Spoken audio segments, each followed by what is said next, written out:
Welcome back to Whisky Whims with me, Stuart. Today we've got Springbank 10-year-old Palo Cortado from their Sherry series. They released these sample packs a couple of years ago, I think it was 2 years ago. I'd purchased them, I'd done them blind, and I believe the Palo Cortado came out on top. But last year they had the PX release. I didn't manage to get a bottle of that. I wasn't too bothered about chasing for it because I tried it and didn't think it was the strongest in the pack. But next year or this year, is it this year? They've got the Amontillado, which was also a strong contender. So this bottle itself, I'm sure it was 90 or 95 pound. I bought it from Cadenheads in Edinburgh. It's 55% ABV. It has been matured for 6 years in refill bourbon and then 4 years in fresh Palo Cortado. So yeah, we'll get down to it. It's 11th of September 2023, so the next one must be due out soon. And yeah, I'm going to see what the nose is like. Oh, yeah. It's...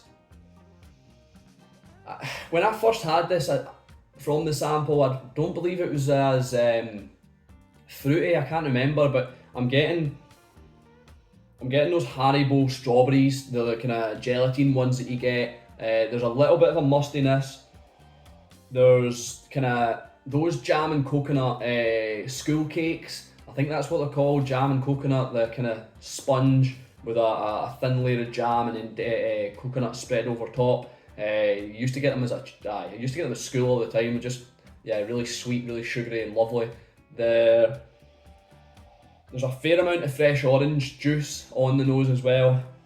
Like I said, it is quite fruity, and I can't remember if I got a lot of fruit in the first time round when I had the sample, but there's a touch of wood there, a little bit of smoke, and a very subtle coastal element to it as well.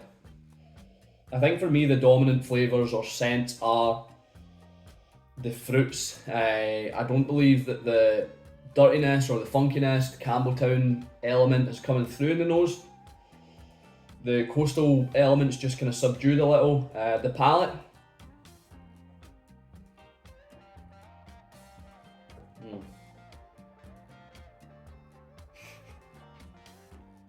Yeah, it's big, it's bold, and it's dirty for sure. There's a more ties to Haribo. I feel like I'm a sponsorship for Haribo now. There's those cola bottles, the little gelatin cola bottles that you get. There's a little bit of a tang to it. There's a little tang there. There's the Campbelltown funk for me now is coming through in the palate more than it was in the nose. There's some cranberries in there, a little bit of cranberry element to it, which ties into the nose as well with the fruitiness, but the fruitiness isn't as dominant in the palate as it is in the nose. There's a huge mineral feel to it, quite bold mineral element to the whiskey. There's probably some peppery earthiness as well, and it's quite drying in the mouth, but luckily it's not overpowering the drying element. I've had it before where I've had certain wine finishes and it's just a little too much, a little overpowering, dominating it, but this I think it works. It works perfect with the Palo Cortado. The dirtiness, the funkiness of the two is just, it ties together really well. The finish is very long, for sure long. There's more peat in the finish. Once that the spirit, the fruitiness, the alcohol kind of dissipates, you're left with a punch of peat. There's also brandy and orange elements. There's also a little bit of more wood from the, I think I said in the nose, was there wood?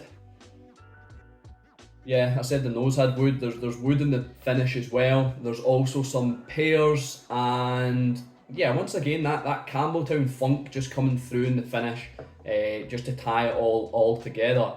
So we'll get down to the rating, and if you're new here, how I rate my whiskies on 3 factors. Would I buy it again?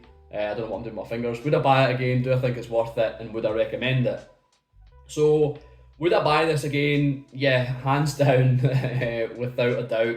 This is fantastic. It's just the right level of dirtiness, funkiness, but also married together and kind of contrasting with that fruity element, the strawberries, the cranberries, the orange juice. So yeah, it's really fantastic, and I'd happily buy another bottle of this. Do I think it's worth it at £95? It's a little expensive, but it's something different and unique, I suppose, from Springbank. But it's kind of hard to justify with it being the 10-year-old. But I did buy it at £95, so that's obviously saying something. Do I think it's worth it, the experience? Yeah, I think it is. I don't want to lead anyone astray with £95 being setting that as a standard for 10-year-old whiskey, but this is just worth it, I feel. Like I said, I had a sample of the PX. I don't think that would have been worth it, but this is definitely worth it. And would I recommend it? Yeah.